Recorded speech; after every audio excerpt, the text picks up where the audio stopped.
Actually কালকে আমাকে আর সৌরভকে একবার কলকাতা যেতে হচ্ছে, তো সৌরভ এখন এখানে টিকিটটাই দেখছে। Good morning SS family, welcome back to the channel. আজকে ব্লগটা আমি কিচেন থেকে স্টার্ট করছি। এই দেখো আমাদের জাস্ট চা খাওয়া কমপ্লিট হলো, আর একই সাথে না আমি ব্রেকফাস্টের জোগাড়ও শুরু করে দিয়েছি আজকে। কারণ এমনি সময় কী হয়, একটুখানি ধীরে সুস্থে করি, কোনো চাপ নেই। কিন্তু সৌরভ ব্রেকফাস্ট করে আজকে অফিসে যাবে, তো সেই কারণে এখানে আলু সেদ্ধ করাও হয়ে গেছে। মাইক্রোওভেনে আলুটা সেদ্ধ করে নিলাম। তো কালকের ওই ধোসা ব্যাটার আছে, বলেছি যে ধোসা খেয়ে চলে যাও। জানো তো, যদি কাঁচা বাদাম মাইক্রোওয়েভ করে নাও তাহলে আলাদা করে ভাজার কোনো প্রয়োজন থাকে না। তো আমি এই বাদামগুলোকে মাইক্রোওয়েভ করে নিয়েছি 1 মিনিটের জন্য, আর দেখো কি সুন্দর মচমচে হয়ে গেছে।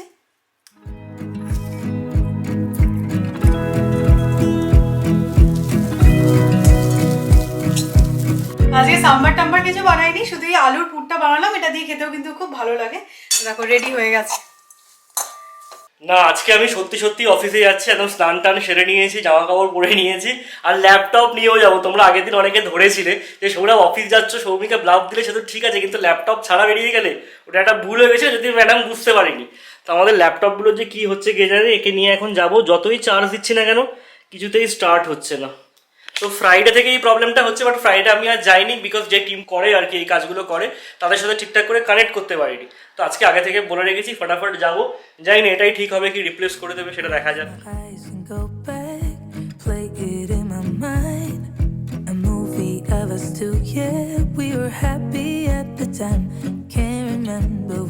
একটা বানানোর সাথে সাথে দেখতে পাচ্ছ অলরেডি খাবলা হয়ে গেছে। হ্যাঁ সিরিয়াসলি কিছু বলার নেই। চলো খেয়ে নাও। দুটোই হবে না, আরেকটা বানিয়ে দেবো? না না, দুটোই না। That picture perfect sky now and looks so great cold. We've been laying his and ঠিক আছে, টাটা। না এবারে আমি বুঝে গেছি, নেক্সট বার যখন হবে না আমি চেক করে নেবো ব্যাগ ট্যাগ সব নিয়ে যাচ্ছ কিনা। আমিও না ব্যাগ নিয়েই বেরোবো না, এই ফ্লসগুলো আর করা চলবে না। Tata. silent treatment. Is this what it feels like when your heart is aching? আমিও আমার খাবার বানিয়ে নিয়েছি, তবে আমি আলুর পুরটা বা সাইডে এরকম তরকারির মতন নিয়েছি। চলো ব্রেকফাস্ট সেরে ফেলা যাক। আজকে একা একা আমার ব্রেকফাস্ট সারতে হবে। আমি এখন তোমাদের কমেন্ট পড়ছি আর ব্রেকফাস্ট করছি। না ধোসাটা কিন্তু হেভি হয়েছে, আর তার সাথে আলুর পুরটা। মোটামুটি এখনো সবার অফিস খোলেনি, বেশিরভাগই সবাই ওয়ার্ক ফ্রম হোম করছে, তাই জন্য কিন্তু রাস্তাঘাট ভীষণ ফাঁকা। 35 মিনিটের মধ্যে অফিস পৌঁছে গেলাম। জেনারেলি 1 ঘন্টা লেগে যায়, আর আমাদের অফিসটা না মানে একদম পুনে সিটির থেকে বাইরে। তো দেখো জায়গাটা কিরকম, মনে হচ্ছে যেন কোনো একটা বাইরে কোথাও বেড়াতে বেড়াতে এসেছি, রিসর্টে আছি, সেরকম একটা ফিলিংস আসে আর কি। আমার গাড়ির এখনো পার্কিং স্টিকারটা লাগানো হয়নি, সেই জন্য ক্যাম্পাসের ভেতরে ঢোকাতে পারি না। তো বাইরে এখানে গাড়িটাকে রেখে তারপর যেতে হয় আর কি, হেঁটে হেঁটে। পার্কিং স্টিকারটার জন্য অ্যাপ্লাই করেছি, এখনো পাইনি।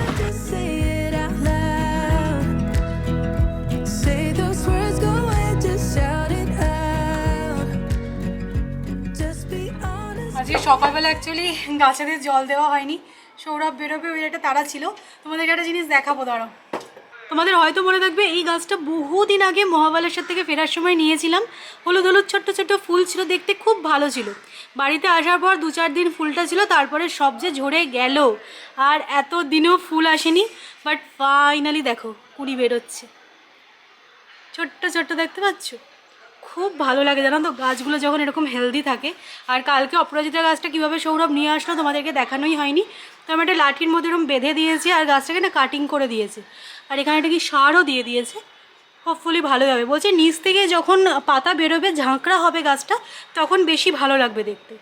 তো আমার প্রত্যেকটা গাছ এখন খুব হেলদি আছে। এটাও দেখতে পাচ্ছ কুড়ি বেরিয়েছে, এই দেখো। আমার জানো তো ফুল গাছ আগে একদম ভালো লাগতো না, মনে হতো ওই দোকান থেকে কিনে আনার সময় থাকবে, তারপরে যে বাড়িতে এসে ঝরে যাবে আর ফুল হবেই না। কিন্তু আস্তে আস্তে আমিও গাছের অনেক কিছু শিখছি, জানছি কিভাবে গাছকে বড় করতে হয়, সেগুলো শিখছি বলে কিন্তু আমার গাছগুলো বেশ হেলদি আছে, কুঁড়ি আসছে। তো এবার আমার মনে হচ্ছে না ফুল গাছই করবো, কারণ আমার বারান্দায় না খুব সুন্দর রোদ আসে, ফুল গাছ খুব ভালো হবে। তো আস্তে আস্তে এবার করবো, কারণ আমি গাছের অনেক কিছুই জেনে গেছি, বুঝে গেছি। আর তুলসী গাছটা দেখো বেশ ভালোই হয়েছে না। ব্যাপারটা হচ্ছে কি, এখানকার যে টেকনিক্যাল ডিপার্টমেন্ট আছে তারা কিছুই হেল্প করতে পারবে না, যেহেতু আমার ল্যাপটপটা এখনও ওয়ারেন্টিতে আছে। তাই ডেলের কাস্টমার কেয়ার সার্ভিসে টিকিট লজ করতে হবে, ওরাই ঠিক করে দেবে বাড়িতে এসে। এটা যদি আগেই বলে দিত আমাকে, তাহলে আমি শুক্রবারই কল লক করে নিতাম, আজকে হয়তো ঠিকও হয়ে যেত, বাড়িতে এসে ইঞ্জিনিয়ার ঠিকও করে দিয়ে যেত। বাট কিছুই নয়, আসলাম বেকার, ঘুরে যাচ্ছি, খালি টিকিট রেস করার প্রসেসটা জেনে নিলাম। Say it's over if it's over. ভাবলাম একটু ক্যান্টিনে যাই, অ্যাকচুয়ালি খুব জল তেষ্টা পেয়ে গেছে, জলের বোতল আনতে ভুলে গেছি। আমাদের এই ক্যাম্পাসে না একটা অ্যাম্পি থিয়েটারও আছে, খেলা টেলা হলে এখানে সবাই এসে খেলা টেলা দেখে। ভিউটা দেখো ক্যাফেটেরিয়া থেকে, দারুণ। একটা ছোট্ট ফ্রুটি নিয়ে নিলাম জাস্ট গলাটা ভেজাবো বলে। তো চলো, কাজ তো কিছু হলো না, বাট ঠিক আছে, জানা গেল। বাড়ি চলে যাই এখন, আর কিছু করার নেই। বাড়িতে যেহেতু আমি একাই আছি, ভাবলাম একটুখানি সেলফ প্যাম্পারিং হয়ে যাক। আমরা সবসময় চাই দেখবে আমাদের স্কিনটা যাতে রেডিয়েন্ট লাগে, গ্লোয়িং লাগে। তো সেটার জন্য কি হয়, সবসময় সব রেমেডি করা পসিবল হয় না, কারণ আমরা সবাই কাজের সূত্রে খুবই বিজি থাকি এখন। তো মামাআর্থ নিয়ে এসেছে এই ভিটামিন সি ডেলি ফেস ক্রিমটা। এটা কিন্তু ভীষণ ভালো তোমাদের স্কিনের জন্য, স্কিনটাকে একদম একটা গ্লোয়িং এফেক্ট দেবে। ভিটামিন সি গ্লো ক্রিমটায় আছে ভিটামিন আর টারমারিকের গুণ, যা আমাদের স্কিনের কোলাজেন বুস্ট করে, তার সাথে সাথে পিগমেন্টেশন রিডিউস করে স্কিনকে ইলুমিনেট করে। এই ক্রিমটার ন্যাচারাল ইনগ্রিডিয়েন্ট স্কিনকে সান ড্যামেজ থেকেও প্রোটেক্ট করে। এই ডেলি গ্লো ফেস ক্রিমটা কিন্তু লাইট ওয়েট, তার জন্য স্কিনে খুব ভালোভাবে অ্যাবজর্ব হয়ে যায় আর ভিতর থেকে ময়েশ্চারকে লক করে দেয়। এই ক্রিমটা কিন্তু অল টাইপ স্কিনের জন্যই সুটেবল। মামাআর্থ কিন্তু এটা ইন্ডিয়ান ব্র্যান্ড, আর এই ক্রিমটার মধ্যে কোনো রকম হার্মফুল কেমিক্যাল নেই, তো তোমরা ডেলি এটা ইউজ করতে পারবে। মামাআর্থের প্লান্ট গুডনেস ইনিশিয়েটিভে তোমরা যে প্রোডাক্টটা কিনছো ওটা একটা ওরা ট্রির সাথে লিংক করে, যেটা কিনা ওরা প্ল্যান্ট করে। ওই প্ল্যান্টের জিও লোকেশন, ছবি আর স্পিসি তোমরা পেয়ে যাবে ওদের ওয়েবসাইটে। মামাআর্থ নিয়ে এসেছে গুডনেস ইনসাইডার প্রোগ্রাম, যেই লয়্যালটি প্রোগ্রামে জয়েন করলে তোমরা পেয়ে যাবে free shipping, exclusive gifts and offers. Loyalty প্রোগ্রামে জয়েনিং লিঙ্ক আমি ডিসক্রিপশনে দিয়ে দেবো, তার সাথে থাকবে প্রোডাক্ট লিঙ্ক, তোমরা অবশ্যই চেক আউট করতে পারো। মামাআর্থের প্রোডাক্ট তোমরা পেয়ে যাবে অ্যামাজন, নাইকা, পার্পল.com-এ। এছাড়া ওদের নিজস্ব ওয়েবসাইট থেকেও তোমরা চেক আউট করতে পারো mamaarth.in-এ। আর তোমরা যদি আমার একটা কুপন কোড ইউজ করো তাহলে পেয়ে যাবে 20% ডিসকাউন্ট।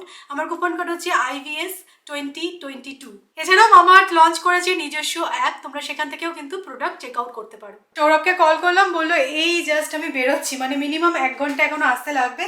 তো সেই ফাঁকে আমি রান্নাটাও সেরে ফেলবো। তো এখানে ডিম সেদ্ধ হচ্ছে, ডিম আলু ভাতে দেবো, অনেকদিন খাওয়া হয়নি, খেতে খুব ইচ্ছা করলো ডিম আলু সেদ্ধ। আর জেপ্টোতে আজকে সকালবেলা খুব ভালো পালং শাক পেয়েছি, তো পালং শাকের কিছু একটা ফ্রাই বানিয়ে নেবো। আর রাত্রিবেলা বানাবো হচ্ছে চানা মশলা, তার জন্য দেখো চানাটাকে ভিজিয়ে রেখেছি সকালবেলায়। তো এগুলোই ফটাফট হবে, আজকে রান্নার খুব একটা ঝামেলা নেই। আমি এখানে জানো তো কখনোই ডাঁটা সমেত পালং শাক দেখতে পাই না, যা পাওয়া যায় তাই দিয়ে আর কি কাজ চালাই। তবে যারা কলকাতায় থাকো তারা তো জানবেই, পালং শাকের ডাঁটা দিয়ে যতই চচ্চড়ি বানাও না, খেতে খুব ভালো লাগে, মানে শীতকালে স্পেশালি বলছি। গোটা সেদ্ধতেও আমি মাকে দেখেছি ওই মোটা মোটা ডাঁটাগুলো ইউজ করতে। তো যাই হোক, কলকাতার বাইরে যারা থাকি না, কলকাতার ওই সবজিগুলোর দিকে সবসময় নজরটা চলে যায়, মানে যখনই রান্না করতে আসি কলকাতায় এটা ভালো পাওয়া যায়, এখানে এটা ভালো পাওয়া যায় না, এই কম্পেয়ারটা চলেই আসে, তাই না? তবে আজকে আমি যেই পালং শাকের চচ্চড়িটা বানাচ্ছি এটা কিন্তু ডাঁটা ছাড়াও খেতে খুব ভালো লাগে, তোমরা ট্রাই করে দেখতে পারো। আলুগুলো এখন ফ্রাই করছি আর আদা বাটা অ্যাড করে এর মধ্যে ড্রাই স্পাইসেস বলতে হলুদ গুঁড়ো আর লঙ্কা গুঁড়ো অ্যাড করেছি। আর তোমরা না শুকনো লঙ্কা 5 ফোড়ন ইউজ করবে, তাহলে খুব ভালো লাগে, এটা খুব ভালো ফ্লেভার আসে। তো পালং শাকটা অ্যাড করে স্বাদ মতো নুন দিয়ে দিয়েছি, এবার একটু নাড়াচাড়া করে চাপা দিয়ে রেখে দেবো। একই সাথে বড়িগুলোও অ্যাড করে দেবে কিন্তু, তা নাহলে বড়ি সেদ্ধ হবে না। আর সাইড বাই সাইড আমি আলু আর ডিমটাও মেখে ফেলছি। তো যাই হোক, মোটামুটি অনেকটাই কাজ এগিয়ে ফেলেছি। এই রান্নাটা করতে সত্যি বলতে খুবই কম সময় লাগে। আর হ্যাঁ, লাস্টে কিন্তু ভাজা মশলা, মানে জিরে আর শুকনো লঙ্কার ভাজা মশলা আর একটুখানি কাঁচা সর্ষের তেল অ্যাড করে দেখো, খুব ভালো লাগবে। পালং শাকের চচ্চড়িটা যা হয়েছে না, একদম ড্রাই ড্রাই করে বানিয়েছি, এটা দিয়ে আজকে মনে হচ্ছে ভাত খাওয়া হয়ে যাবে। তবে একটু যদি কড়াইশুঁটি আর মূলো পড়তো আরও বেশি ভালো লাগতো। আমি জানি তোমরা অনেকেই মূলোর ফ্লেভারটা পছন্দ করো না, কিন্তু আমার শীতকালে মূলো খুব ভালো লাগে। আর এখানে আলু ডিম সেদ্ধ মাখা হয়ে গেছে, তেল নুন আর লঙ্কা দিয়ে মেখেছি। ভেবেছিলাম ডাল বানাবো, কিন্তু যে ডাল আর বানাবো না, দুজনের সংসারে না যাই করি বেশি হয়। আর এই চচ্চড়িগুলো তো রাত্রিবেলা খাওয়া যায় না, তো সকালবেলা ডালটা বানালে ওটা এক্সট্রা হয়ে যেত। তাই ডিম আলু সেদ্ধ দিয়ে আম তেল মাখা দিয়ে খাওয়াবো, বেশি ভালো লাগবে খেতে, আর তার সাথে চচ্চড়ি। তোমরা কিছুদিন দেখছিলে না যে সৌমির শরীরটা একটু খারাপ, দুর্বল ফিল করছে, তার আসল কারণটা আমি বুঝতে পেরে গেছি। মনটা একদম ভেঙে গেছিল, কাচাকুচি করতে পারছিল না, মেশিনটা চলছিল না, ঠিক শান্তি পাচ্ছিল না। তোমাকে আমি নোংরা জামা কাপড় পরিয়ে দেখো রাস্তায় পার করব, এত প্যাক দেয় না কি বলবো। 3 সপ্তাহ মেশিন চালাতে পারিনি, এখন যা পারছে তাই কেচে দিচ্ছে। কালকে চাদর ফাদর সমস্ত কেচেছে, আজকে দেখলাম আমার টি শার্টগুলো বোধহয় আলমারি থেকে বার করে কেচে দিয়েছে। কিচ্ছু বলবো না। আমতেলটা কি মজেছে দেখতে পাচ্ছ, পুরো গরম হয়ে আছে শিশিটা। তবে জানো তো আমি আমতেল দিয়ে খাচ্ছি, সৌরভ খাচ্ছে ঘি দিয়ে। আমার মনে হয় গরম ভাতে ঘি দিয়ে এই আলু সেদ্ধ ডিম সেদ্ধটা ভালো লাগবে। না আমতেল দিয়েও ভালো লাগবে। তুমি রিভিউ দিয়ে দাও আজকে, পরের দিন হয় আমিও আমতেল দিয়েই খাবো।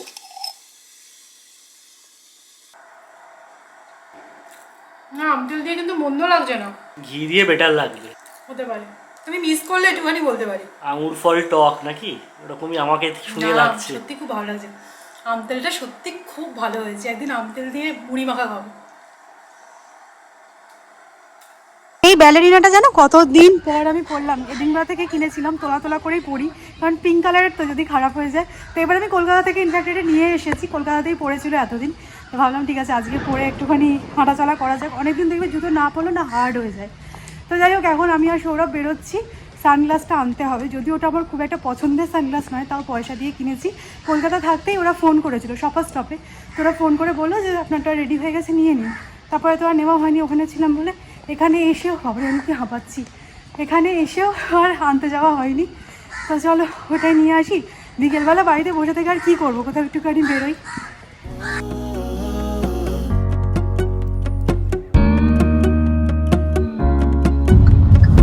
তোমাদের একবার দেখিয়েছিলাম মনে আছে, এইখানে যত ফার্নিচারের দোকান ছিল সব কটাকে গুঁড়িয়ে দিয়েছিল ভেঙে, আবার সব কনস্ট্রাকশন শুরু হয়ে গেছে, অনেক দোকান তো শুরুও হয়ে গেছে বেচা কেনা। মানে কিভাবে হয় না, দেখো কি কারণে যে ভাঙলো সেটাই বুঝতে পারলাম না, আবার শুরুও হয়ে গেল সবকিছু, এটাও বুঝতে পারছি না কেন। এ দেখো এইগুলো তো ভেঙে দিয়েছিল পুরো, আবার নতুন করে দোকানগুলো বানিয়ে ফেলেছে। এই গাছটাকে এক্স্যাক্টলি কি বলে আমি ঠিক জানি না, তোমরা যদি জানো তো অবশ্যই কমেন্ট করো। বিশেষ করে হ্যাঁ, আর এই শীত যখন আসছে আসছে টাইমটাতে ফুলগুলো হয় আর গন্ধটা কি অপূর্ব লাগে। ছাতিম ফুল, আমার খুব সম্ভবত মনে হচ্ছে ছাতিম। আমি জানি আমি ভুল হবই, তোমরা বলবে না সৌমি এটা ছাতিম নয়। না গন্ধটা সত্যি একদম ইউনিক। বেশ কিছুক্ষণ হয়ে গেছে আমরা বাড়ি ফিরে এসেছি, তোমাদের সাথে কথা বলাই হয়নি, বেজে গেছে প্রায় 7টা। তো সানগ্লাসটা যখন আনতে গেলাম কথা হলো, তারপরে ওখানে গিয়ে এমন একটা সিচুয়েশন হলো যে আমি আর সৌরভ তাড়াতাড়ি করে বাড়ি ফিরে এলাম। তো বাড়ি এসে টুকটাক বেশ কিছু কাজ আমি সেরে ফেলেছি অলরেডি, এখন একবার বেরোবো। ভাবলাম তার আগে তোমাদের সাথে ব্যাপারটা নিয়ে ডিসকাস করে নিই। অ্যাকচুয়ালি কালকে আমাকে আর সৌরভকে একবার কলকাতা যেতে হচ্ছে। তো সৌরভ এখন এখানে টিকিটটাই দেখছে, আমার মনে হচ্ছে কি হয়েছে কেন আমরা কলকাতা যাচ্ছি সেটা সৌরভ বললেই বেটার হবে। অ্যাকচুয়ালি বাবার একটা ইউটিআই এর সমস্যা আছে, তোমাদেরকে আগেই বলেছিলাম সেটা। আর মা বলছিল, আমরা শুনছিলাম যে লাস্ট 15-20 দিন ধরে না মানে প্রবলেমটা একটু বেড়েছে। এমনিতে অন অ্যান্ড অফ থাকে, মাঝে মাঝে যখন অ্যান্টিবায়োটিক খায় কমে যায়, আবার মাঝে মাঝে রিল্যাপস করে। তো আমরাও এদিকে যদি ডাক্তার দেখাচ্ছিলাম, ভাবছিলাম কেন পুরোপুরি কমছে না সেটা জানার জন্য। তো মারা প্রথমে অ্যাপোলোতে দেখিয়েছিল, তারপর আজকে গেছিল হচ্ছে গিয়ে পিয়ারলেসে। তো পিয়ারলেসের ডাক্তার বলেছে একটা ছোট্ট প্রসিডিওর হয়তো করতে হতে পারে। তো আমরা ভাবলাম যে যদি করতে হয় তাহলে ইমিডিয়েটলি করিয়ে নেওয়াটাই ভালো, কারণ বাবা যদি রিলিফ পায় সেটাই আমরা সবার আগে চাইবো। তবে সবটাই আমরা ওভার ফোন শুনছি, কিছুই এখনো ডিটেলসে তোমাদের সাথে শেয়ার করছি না। ওখানে যাই পরিস্থিতি দেখে অবশ্যই একটা আপডেট তোমাদেরকে দেবই। একদমই তাই। তো কালকেই চলে যাবো ভাবছি, আমি সেই জন্যই টিকিট দেখতে বসেছি।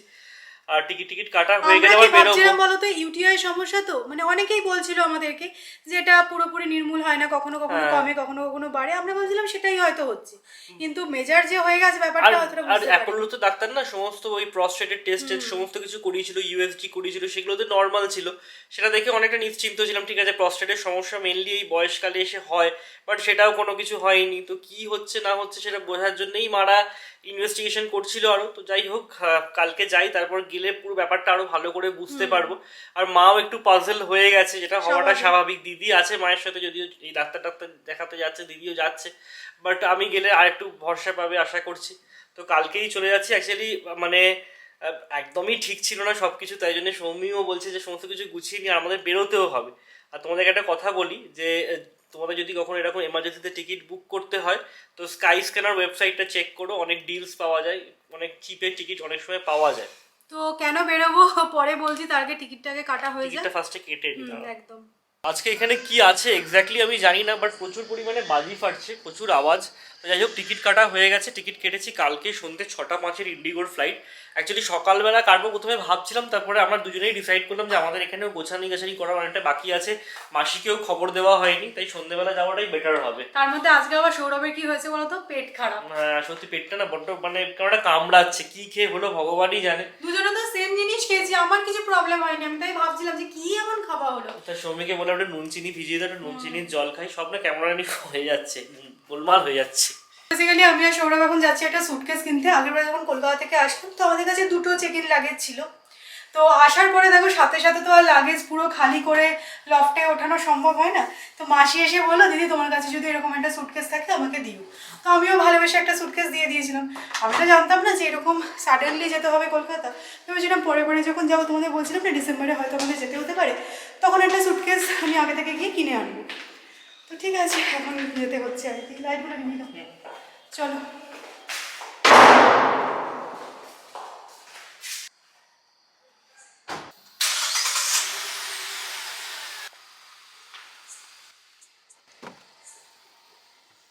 আমাদের লাগেজ নেওয়া হয়ে গেছে, আর সব জায়গায় আজকে গিয়ে ভিডিও করতে খুব একটা ইচ্ছে করছে না, বুঝতেই পারছো। তো সৌমি এখানে একটা গ্রসারি স্টোরে গেল পাঁপড় নেবে বলে। ও বলছে যে সেঁকা পাঁপড় খেলে নাকি ডাইজেশনে হেল্প হয়। আমার পেটটা গোলমাল করছে বলছিলাম না, কি থেকে যে হলো ভগবানই জানে। কিছু যে উল্টোপাল্টা খেয়েছি সেরকমটা না, সবই বাড়ির রান্না, ভগবান জানে। তো আজকে রাত্রেবেলা বলছে পাতলা করে খিচুড়ি করে দেবে আর তার সাথে পাঁপড় সেঁকা, এটা হচ্ছে কি আমার রাত্রেবেলার ডিনার মেনু।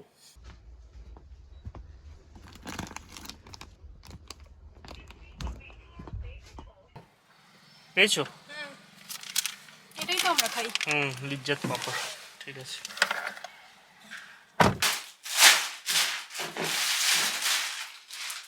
তো এই সুটকেসটা কেনা হলো চেক ইন লাগেজ হিসেবে। এটা অলরেডি আমাদের কাছে ছিল, যেটা আমি এক্ষুনি পারলাম। আর এটা বেশ ভালোই হয়েছে, আমেরিকান টুরিস্টারের সাইজটা কিন্তু বেশ ভালো, 68 সেন্টিমিটার, এটার থেকেও বড়। ভালোই হয়েছে। তাড়াহুড়োর মধ্যে যেটা পাওয়া গেছে মোটামুটি সস্তায়, তাই কেনা হলো আর কি, বুঝছো তো। মোটামুটির মধ্যে গোছানো আমাদের হয়ে গেছে, সেরকমভাবে কিছু নেওয়ার নেই। পুজোর সময় যখন গেছিলাম, পুজো ছিল বলে অনেক কিছু নেওয়ার মানে প্ল্যান করে নেওয়ার ব্যাপার, তো ওখানে অনেক জিনিসপত্র আছে, তাই সব একবারে গুছিয়ে গুছিয়ে নিতে হবে সেরকম ব্যাপারটা নয়। আর আমি আজকে সৌরভকে হেল্প করতে পারিনি, সৌরভই গুছিয়েছে। অ্যাকচুয়ালি আমার রান্না আছে, তো রান্নাটাও কমপ্লিট করে নিয়েছি, কারণ দুজনের আজকে 2 রকমের খাবার হয়েছে। তো এই ব্যাপার, চলো ডান। সকালবেলা তো জানতাম না যে সৌরভের পেটের এরকম অবস্থা হবে, তাই আমি বেশি করে চানা ভিজিয়ে দিয়েছিলাম, জানি চানা মশলা খাবো। তো ভিজিয়ে যখন দিয়েছিলাম তাই ভাবলাম যে বানিয়েই নিই, যদি কালকে ঠিকঠাক থাকে সৌরভের পেট তাহলে এটাই হয়তো কালকে সকালবেলা আমরা খেয়ে নেবো, কারণ সমস্ত কিছু গুছিয়ে টুছিয়ে কালকে আবার বেরোনোর ব্যাপার আছে। তবে আজকে রাত্রিবেলা আর এটা ওকে খেতে দেবো না, এই যে খিচুড়ি বানিয়ে দিয়েছি একদম পাতলা করে। তো এটাই হচ্ছে ওর মেনু, আর আমি এই চানাটা খেয়ে নেবো। তাই জন্যই আর কি আমি প্যাকিংয়ে একদমই হেল্প করতে পারিনি, কারণ আমার রান্নাগুলো করতেই হতো।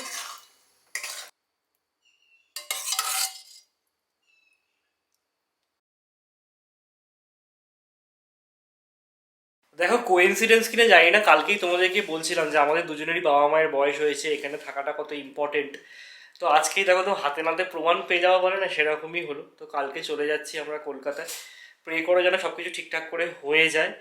আর মানে এই যে গিয়ে পাশে দাঁড়াতে পারছি এটাই অনেক, এটাই ভালো লাগছে, এইটুকুই আর কি। আর কিছু মানে যা করো ডাক্তাররা করবে, বাট আমরা পাশে গিয়ে দাঁড়ালে বাবা মায়ের একটু ভরসা আসবে, এটাই অনেকটা। তো চলো আমাদের ডিনার হয়ে গেছে, আর এই ব্লগটাকে আমি এখানেই এন্ড করছি।